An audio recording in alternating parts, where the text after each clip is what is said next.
Nous allons voir comment configurer les longueurs, saisir les mesures et configurer les options de visualisation du modèle d'un assemblage dans CP Connect.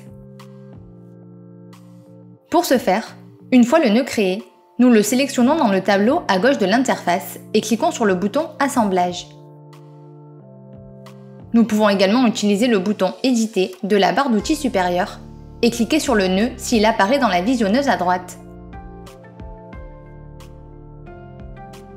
Dans la fenêtre surgissante Assemblage, dans l'onglet Modèle, nous accédons au bloc Édition où se trouve ce que nous souhaitons configurer. En cliquant sur Longueur, une boîte de dialogue apparaît où nous pouvons saisir la longueur de chacun des profilés de l'assemblage dans les unités indiquées. Ces longueurs sont utilisées à la fois dans le calcul de l'assemblage et dans la représentation de la vue 3D. Nous confirmons les modifications en cliquant sur Accepter.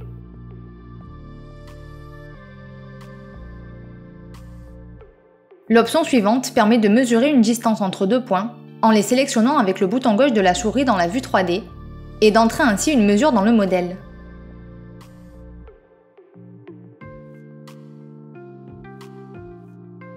Pour saisir d'autres mesures, il suffit de continuer à cliquer avec le bouton gauche de la souris sur d'autres points. Pendant le processus, nous pouvons effacer le dernier point introduit ou effacer tous les points introduits.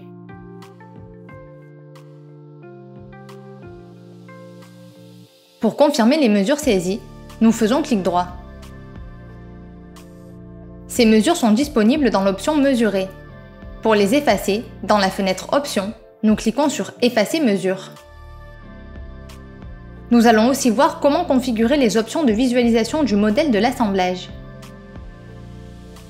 Après avoir cliqué sur l'option, dans la fenêtre qui s'ouvre, le logiciel permet d'éditer la visualisation des profilés, plaques, vis, ancrage, soudure et éléments de fixation pour bois. Dans chacun d'entre eux, nous cliquons sur Dessin pour changer la visualisation à opaque ou transparent. Ensuite, en activant Axe, les axes locaux de chaque élément et son origine de coordonnées sont représentés, l'axe X étant de couleur rouge, l'axe Y vert et l'axe Z bleu. Nous pouvons également activer ou désactiver la référence des éléments de l'assemblage. Enfin, la dernière colonne permet d'activer ou de désactiver la visualisation de l'enveloppe, qui apparaît en gris dans la visionneuse. L'enveloppe correspond à la géométrie originale de chaque élément, avant l'introduction des opérations d'ajustage ou de découpe.